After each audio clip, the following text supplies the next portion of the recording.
Hi friends, எல்லோரும் எப்படி இருக்கீங்க? இன்றைக்கி மோகனாஸ் கிச்சனில் நம்ம ஜவ்வரிசி கேசரி எப்படி செய்கிறதுன்னு பார்க்கலாம். இந்த கேசரி ரொம்ப டேஸ்ட்டாக இருக்கும். உங்கள் வீட்டு குழந்தைங்கள்லாம் ரொம்ப விரும்பி சாப்பிடுவாங்க. இந்த கேசரியில் நம்ம பால், கேரட் எல்லாம் சேர்த்துருக்கோம். நம்ம ஹெல்த்தியான ஒரு ஸ்வீட் இது. ரவா கேசரியே பிடிக்காதவங்க கூட இந்த ஜவ்வரிசி கேசரியை ரொம்ப விரும்பி சாப்பிடுவாங்க. இந்த ஜவ்வரிசி கேசரியை ரொம்ப சீக்கிரமாக செய்கிறதுக்காக முதல்ல நம்ம ஜவ்வரிசியை ஊற வைக்கலாம். இன்றைக்கி நான் 1 கப் ஜவ்வரிசி எடுத்திருக்கேன். இது பார்த்திங்கன்னா 150 கிராம் ஜவ்வரிசி. முதல்ல இந்த ஜவ்வரிசியை நல்லா வாஷ் பண்ணி எடுத்துக்கலாம். பாருங்கள், நல்லா வாஷ் பண்ணிட்டேன். இதில் 2 கப் அளவுக்கு தண்ணி சேர்த்து அரை மணி நேரத்துக்கு ஊற வைக்கலாம். நம்ம எந்த கப்பில் ஜவ்வரிசி அளக்குறோமோ அதே கப்பில் தண்ணி அளந்துக்கோங்க. பாருங்கள், ஜவ்வரிசி நல்லா ஊறிடுச்சு. ரொம்ப கம்மியாக தான் தண்ணி இருக்குது.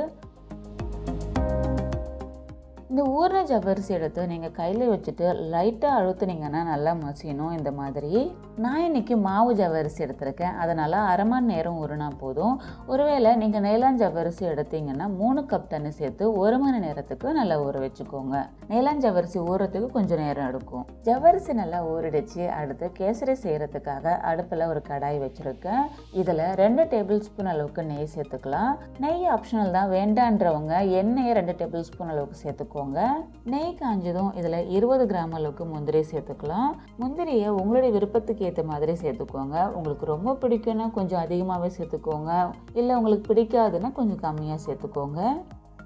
முந்திரி இந்த மாதிரி லைட்டாக கலர் சேஞ்ச் ஆக ஆரம்பித்த உடனே நம்ம திராட்சை சேர்த்துக்கலாம். நான் இன்றைக்கி 20 கிராம் அளவுக்கு திராட்சை எடுத்திருக்கேன். பாருங்கள், இந்த ரெண்டுமே நல்லா வறுபட்டுடுச்சு. இதை எடுத்து ஒரு பிளேட்டில் வச்சுக்கலாம். அடுத்து அதே கடாயில் நான் 1 கேரட்டை நல்லா துருவி எடுத்திருக்கேன். இதை சேர்த்துட்டு நல்லா வதக்கிக்கலாம். கேரட் நல்லா இந்த அளவுக்கு வதங்கினதுக்கப்புறமா இதையும் எடுத்து நம்ம ஒரு பிளேட்டில் வச்சுக்கலாம். அடுத்து பார்த்திங்கன்னா அதே கடாயை அடுப்பில் வச்சுருக்கேன். இதில் 1 கப் தண்ணி சேர்த்துக்கலாம். இது கூடவே 1 கப் பால் சேர்த்துக்கலாம். பால் வேண்டான்றவங்க 2 கப் அளவுக்கு தண்ணி கூட சேர்த்துக்கோங்க. நம்ம ஏற்கனவே 2 கப் தண்ணி சேர்த்து ஜவ்வரிசியை ஊற வச்சுருக்கோம். இப்போ ஒரு 2 கப் அளவுக்கு சேர்த்துருக்கோம். மொத்தமாக 4 கப் அளவுக்கு தண்ணி சேர்க்கணும். பால் நல்லா கொதிக்க ஆரம்பிச்சிருக்கு. இந்த நேரத்தில் நான் கொஞ்சமாக எல்லோ ஃபுட் கலர் சேர்க்குறேன். ஃபுட் கலர் ஆப்ஷனல் தான், வேண்டான்றவங்க அவாய்ட் பண்ணிக்கோங்க. நம்ம ஃபுட் கலர் சேர்க்கலைன்னா கேசரி பார்க்குறதுக்கு ஒயிட் கலரில் இருக்கும். ஆனால் டேஸ்ட்டில் எந்த சேஞ்சும் இருக்காது. இது ஒரு தடவை கலந்ததுக்கப்புறமா நம்ம ஊற வச்ச ஜவ்வரிசியை சேர்த்துக்கலாம். இதில் இருக்கிற தண்ணியோட அப்படியே சேர்த்துக்கோங்க.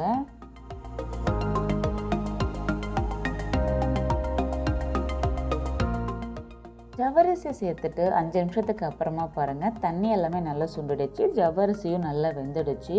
அடுத்து இதில் நம்ம வதக்கி எடுத்து வச்சுருக்கிற கேரட்டை சேர்த்துக்கலாம்.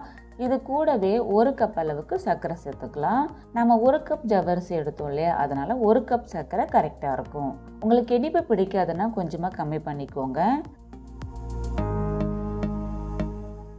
பாருங்கள், சர்க்கரை நல்லா கரைஞ்சி இன்னும் கொஞ்சம் தண்ணி ஆகியிருக்கு.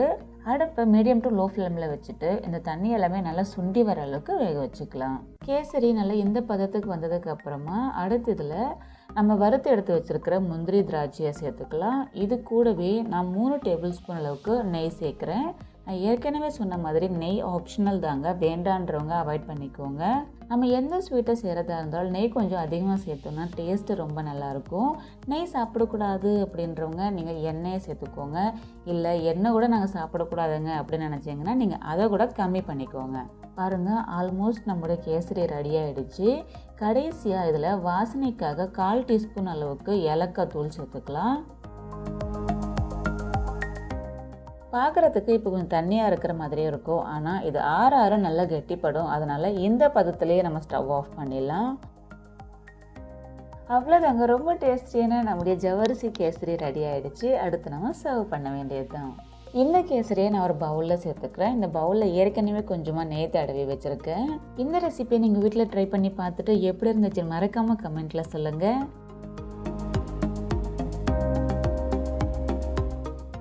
இதுக்கு மேலே கொஞ்சமாக வறுத்த முந்திரி வச்சு நான் டெக்கரேட் பண்ணியிருக்கேன். இந்த மாதிரி நிறைய ஸ்வீட் ரெசிபிஸை பார்க்க நம்முடைய சேனலை இது வரைக்கும் சப்ஸ்கிரைப் பண்ணாதவங்க சப்ஸ்கிரைப் பண்ணுங்கள். இந்த வீடியோ உங்களுக்கு பிடிச்சிருந்துச்சுன்னா உங்களுடைய ஃப்ரெண்ட்ஸுக்கும் ஷேர் பண்ணுங்கள். மீண்டும் அடுத்த வீடியோவில் சந்திக்கிறேன். பாய்.